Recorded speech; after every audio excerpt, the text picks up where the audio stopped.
Hi everyone, welcome to day 5 of Basic Spoken English course और आज है हमारा verbs का क्लास। Again, verbs की एक वीडियो मैं पहले बना चुकी हूँ, अगर आप चाहें तो उसको डिस्क्रिप्शन से चेक करके देख सकते हैं, बट वो इंग्लिश स्पीकर्स के लिए हैं, ठीक है। तो इस वीडियो में हम देखेंगे वर्ब का मीनिंग क्या है, वर्ब कितनी तरह के होते हैं और उनके कुछ examples. So let's get started. सबसे पहले वर्ब है क्या। वर्ब के दो मेन मीनिंग्स हैं। मीनिंग्स मतलब वर्ब के दो मेन मतलब हैं। एक मतलब है एक्शन, कि कोई कार्य हो रहा है जो आप या तो फिजिकली देख सकते हैं या फिर मेंटली देख सकते हैं। अब जैसे काम को करना, जैसे लिखना, पढ़ना, सोना, रोना, हंसना, गाना, लेना, देना, सो ये सारे क्या हो गए, फिजिकल एक्शंस। लेकिन कुछ मेंटल एक्शंस भी होते हैं, जैसे थिंक करना, ऐसा लगना, तो ये सब हमारे मेंटल एक्शंस में आ जाते हैं, ठीक है। So first kind of verb is your action. The second kind of verb is your state of being, जिसमें लोग काफी कंफ्यूज होते हैं। तो स्टेट ऑफ बीइंग का मतलब है कोई चीज एग्जिस्ट होना। एग्जिस्ट होना मतलब कोई चीज होना बेसिकली। जैसे मैं कहूं आई एम अ टीचर, तो होना, मैं हूं एक टीचर, राइट। या I am a girl, I am a boy, तो मैं हूं। जैसे आई वॉज एब्सेंट, मैं एब्सेंट था, ठीक है। तो जिस शब्द से किसी कार्य का करना या होना पता लगता है, उसे हम कहते हैं क्रिया, यानी कि एक्शन, यानी कि वर्ब्स, ठीक है। वर्ब्स हमारे तीन मेन तरह के होते हैं, जिसे हम कहते हैं मेन वर्ब, जो कि एक्शन से रिलेटेड है। एक होता है लिंकिंग वर्ब, जिसे मैं अभी आपको समझाऊंगी। एक होता है हेल्पिंग वर्ब, ठीक है, जिसे हम ऑक्सिलरी भी कहते हैं। अब एक्शन से तो आपको पता ही चल रहा है, एक्शन होना किसी चीज का, स्टडी करना, स्लीप, लाइक। स्टडी मतलब पढ़ना, स्लीप मतलब सोना, लाइक मतलब चाहना, टेक मतलब लेना, क्राई मतलब रोना, टॉक मतलब बोलना, डू मतलब करना, राइट मतलब लिखना, रीड मतलब पढ़ना, थिंक मतलब सोचना। तो ये क्या है, एक्शंस हैं। मैंने कहा I study, you read, they think, तो ये क्या है, ये कंप्लीट सेंटेंसेस हैं। इनका फॉर्मेट क्या है, सब्जेक्ट प्लस वर्ब।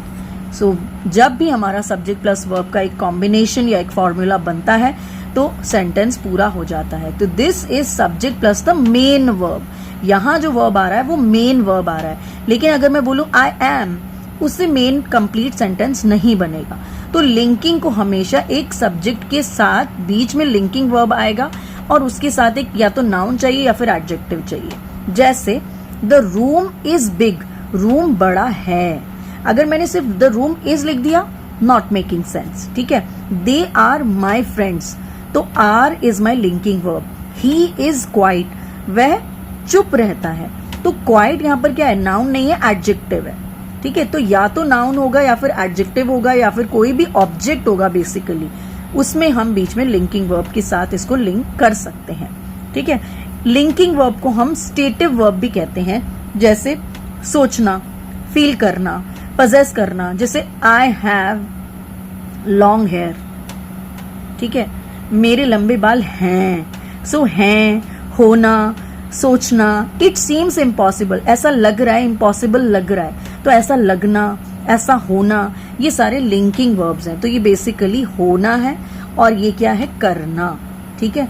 तो ये ध्यान में रखना है आपको, एक्शन और लिंकिंग। अब कुछ केसेस में जब हम आगे टेंसेस पढ़ेंगे तो उसमें आप समझेंगे कि हेल्पिंग वर्ब का होना कितना ज्यादा जरूरी है सेंटेंस का मीनिंग समझने के लिए। सो इसलिए हम हेल्पिंग वर्ब पर भी आते हैं, जो कि ऑक्सिलरी भी कहलाते हैं। जैसे शी इज प्लेइंग वेल, अगर हम लिखेंगे she playing well, not a complete sentence because it is not. अब शी प्लेइंग वेल मतलब वो अच्छा खेल रही, अब है भी तो लगाओगे ना इसमें, तो इसीलिए she is playing well. You are studying, they have come home. तो आप देख सकते हैं कि ये जो है ये मेन वर्ब से पहले आते हैं हेल्पिंग वर्ब, यानी कि एक्शन वर्ब से आप कह सकते हो एक्शन वर्ब से पहले आते हैं हमारे हेल्पिंग वर्ब। अब इंटरेस्टिंग चीज क्या है, आप देखोगे इज यहां पर भी है, इज यहां पर भी है, बट यहां पर इस को हम बोल रहे हैं लिंकिंग वर्ब और यहां पर हम इस को बोल रहे हैं हेल्पिंग वर्ब। तो जब भी वर्ब मेन वर्ब यानी कि एक्शन वर्ब से पहले आता है तब तो आप उसे हेल्पिंग वर्ब बोलेंगे। जब वो मेन वर्ब से या एक्शन वर्ब से पहले नहीं आता है या फिर वो खुद ही मेन वर्ब होता है तब हम उसे कहेंगे लिंकिंग वर्ब।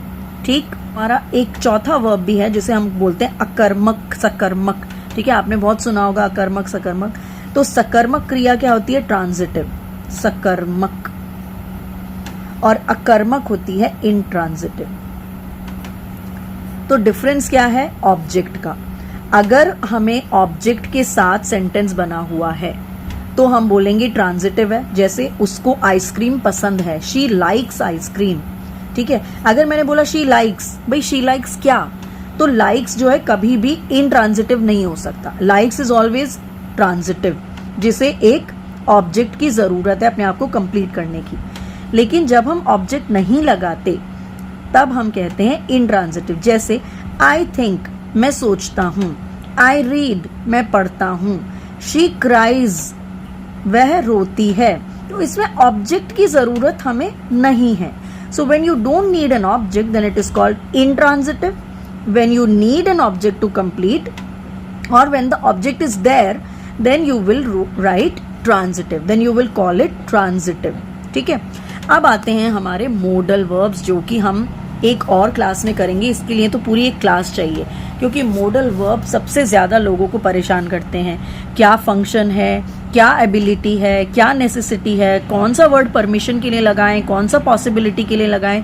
तो इसके लिए मैं एक डिटेल वीडियो बनाऊंगी, बट वो पहले मैं पार्ट्स ऑफ स्पीच कवर करूंगी, उसके बाद ही मैं मॉडल वर्ब्स पर आऊंगी। ठीक है, सो मॉडल वर्ब्स अभी फिलहाल के लिए मैं आपको थोड़े से इनपुट से देती हूँ कि मॉडल वर्ब क्या है, कौन कौन से हैं। Will, would, can, could. तो विल क्या है, फ्यूचर पॉसिबिलिटीज के लिए यूज करते हैं। कैन क्या है, एबिलिटीज के लिए यूज करते हैं कि आप कोई काम कर सकते हैं, सक्षम है, फिजिकली सक्षम है।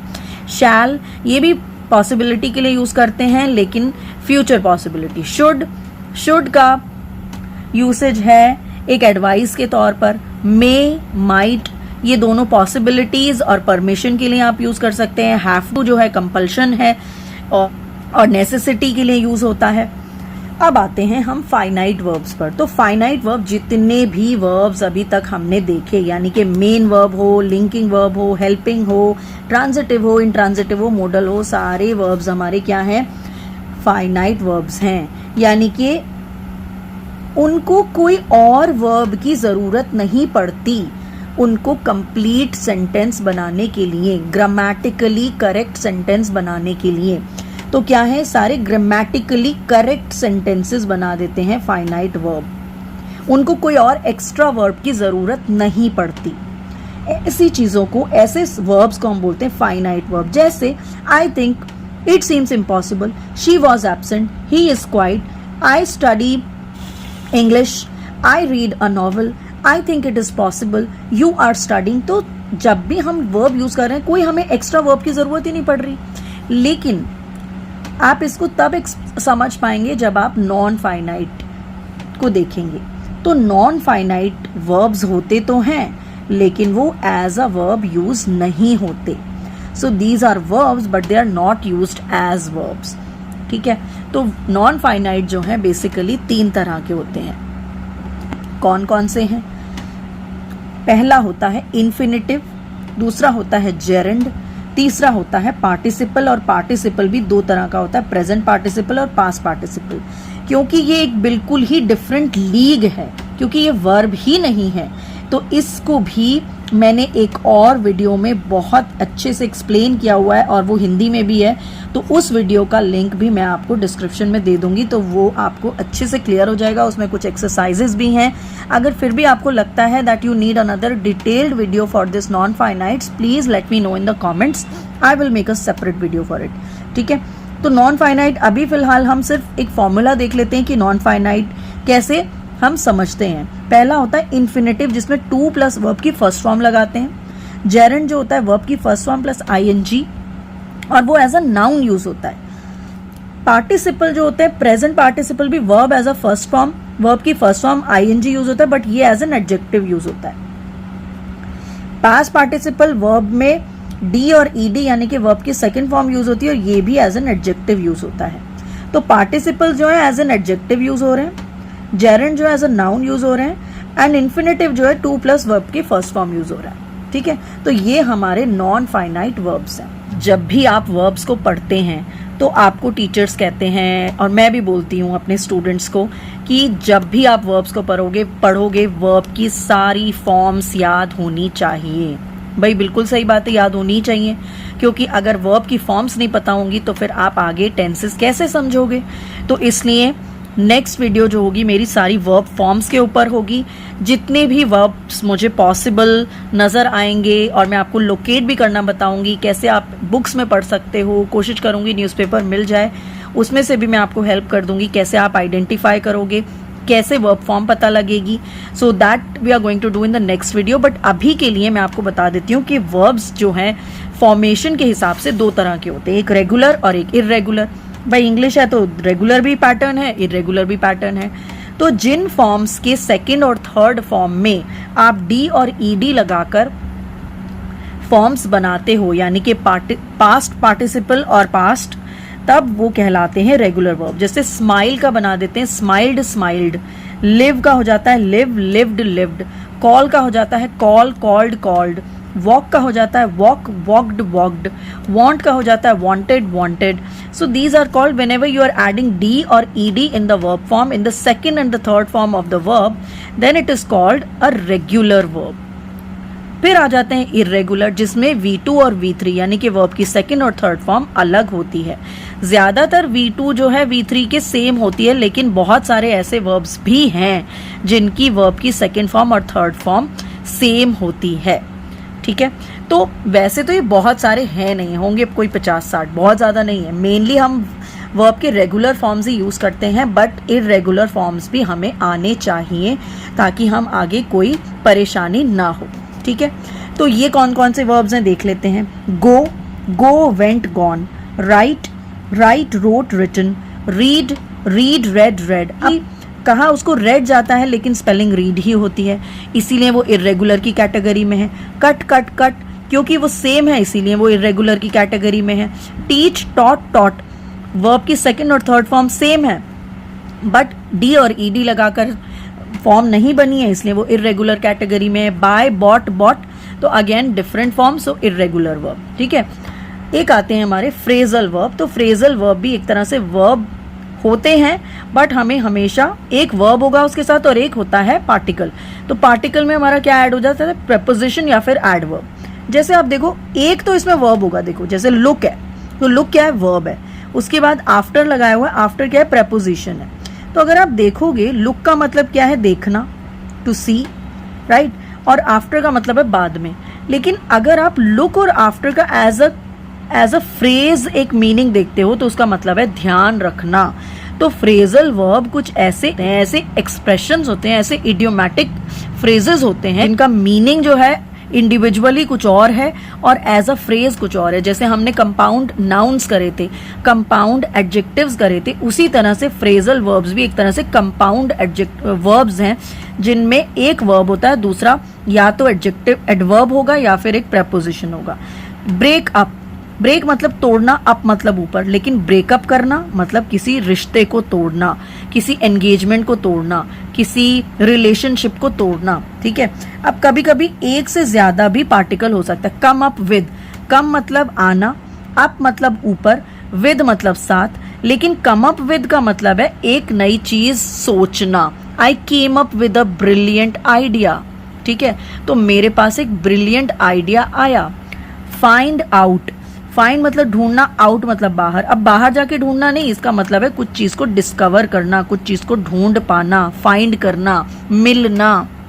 ठीक है, So that is all for today's video. I will see you tomorrow with the verb forms, which is going to be a very important class. So keep learning, keep smiling and keep sharing these videos with your friends who are learning English. तो जो भी आपके friends English सीख रहे हैं उनके साथ भी ये वीडियोस को शेयर कीजिए, और अगर आपको पसंद आए तो इसे लाइक कीजिए और चैनल को सब्सक्राइब कीजिए. Thank you so much for watching. Have a great day ahead. Bye.